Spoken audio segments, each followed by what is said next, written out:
Il y a plus de 110 ans, la nuit du 14 au 15 avril 1912, le paquebot Titanic sombrait dans les eaux glacées de l'Atlantique Nord, emportant avec lui plus de 1500 vies. Ce drame maritime, l'un des plus célèbres de l'histoire, continue de fasciner le monde entier, mêlant mystère, tragédie et prouesse technologique. Mais que reste-t-il aujourd'hui de ce géant des mers et comment, plus d'un siècle après, des expéditions récentes permettent-elles de mieux comprendre son histoire et son destin? Les amis, dans cette vidéo, nous allons remonter le temps pour retracer l'odyssée du Titanic, de sa construction à son naufrage, puis explorer l'état actuel de son épave et les découvertes scientifiques les plus récentes. Si ça vous intéresse, trouvez un bol de popcorn, installez-vous et si vous êtes prêts, top, c'est parti. Pour saisir l'importance du Titanic, il faut d'abord comprendre le contexte dans lequel il a été conçu. Au début du XXe siècle, la révolution industrielle bat son plein. Les grandes compagnies maritimes européennes se livrent une véritable course à la modernité, cherchant à construire les navires les plus grands, les plus rapides et les plus luxueux. La Western Line, dirigée par Bruce Ismay, décide de se démarquer en lançant un projet ambitieux, la construction de 3 paquebots jumeaux, dont le Titanic, destiné à dominer les océans. Les chantiers Harland et Wolff à Belfast sont choisis pour cette tâche monumentale. La construction débute en 1909, mobilisant des milliers d'ouvriers. Le Titanic, avec ses 269 mètres de long et ses 46 000 tonnes, est à l'époque le plus grand navire jamais construit. Il est équipé de technologies innovantes, notamment des compartiments étanches censés le rendre insubmersible. Mais au-delà de la technique, le Titanic, c'est aussi un symbole social. Il incarne le rêve du progrès, mais aussi les inégalités de son époque avec ses 3 classes distinctes. Le Titanic est un véritable palais flottant.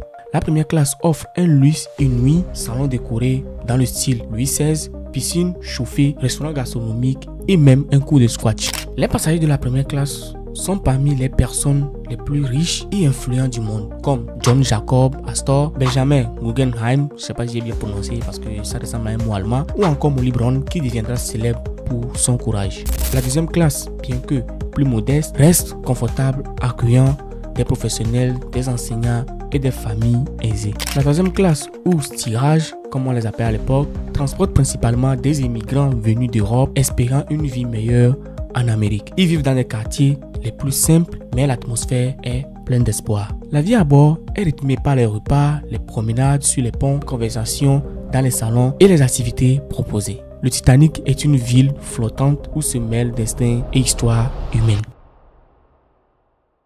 Le 10 avril 1912, le Titanic quitte Southampton sous les acclamations. Après des escales à Cherbourg en France et à Queenstown en Islande, il met le cap vers New York. À bord, plus de 2200 personnes entre passagers et équipage vivent ces premiers jours avec excitation et confiance. Le navire file à travers l'Atlantique, défiant les éléments, mais dès le début de la traversée, les messages d'alerte concernant la présence d'icebergs sont perçus. Malgré cela, le Titanic maintient sa vitesse élevée, portée par la volonté de battre des records.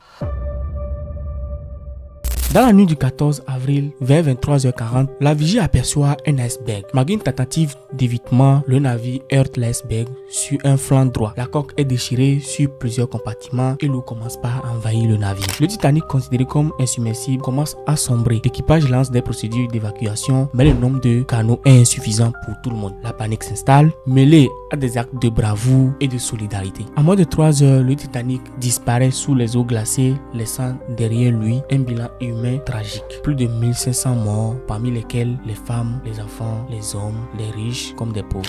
Le naufrage provoque une onde de choc mondial. Les survivants sont recueillis par la Carpathia et les familles attendent des réponses. Des enquêtes sont menées en Grande-Bretagne et aux États-Unis, révélant des failles majeures, insuffisance de canaux, manque de formation et excès de confiance dans les technologies. Ces enquêtes aboutissent à la création de nouvelles règles internationales, notamment la Convention de SOLAS qui impose des normes de sécurité renforcées, encore en vigueur par exemple même aujourd'hui.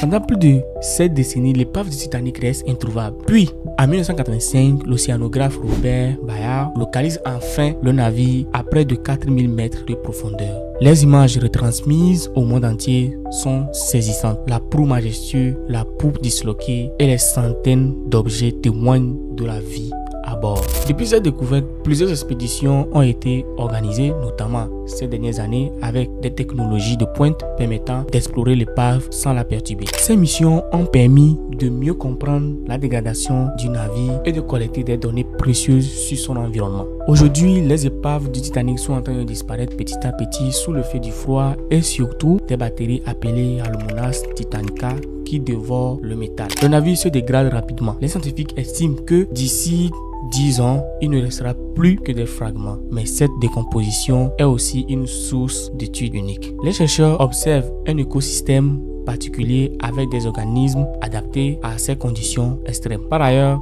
des projets de numérisation en 3D permettent de conserver virtuellement la mémoire du Titanic pour que des générations futures puissent aussi l'explorer. Même jusqu'aujourd'hui, le Titanic continue de fasciner parce qu'il est bien plus qu'un simple navire. Il symbolise une époque, une tragédie humaine et une leçon sur les limites du progrès. Son histoire inspire des films, des livres, des expositions et une multitude d'études. Le film de James Cameron, par exemple sorti en 1997, a ravivé la flamme de cette fascination, touchant des millions de spectateurs. Chaque année, des milliers de personnes visitent des musées dédiés ou suivent des nouvelles expéditions, par exemple. Le Titanic, c'est l'histoire d'un rêve de grandeur brisé par la fatalité. Mais c'est aussi une histoire de mémoire, de science et d'humanité. Alors, pendant que l'épave s'efface lentement, il nous appartient à nous de garder vivante cette mémoire, de tirer des leçons du passé et de continuer à explorer avec respect les mystères de notre histoire. Les gars, là nous sommes à la fin de notre vidéo. Merci de l'avoir regardé. Si ça vous a plu, comme d'habitude,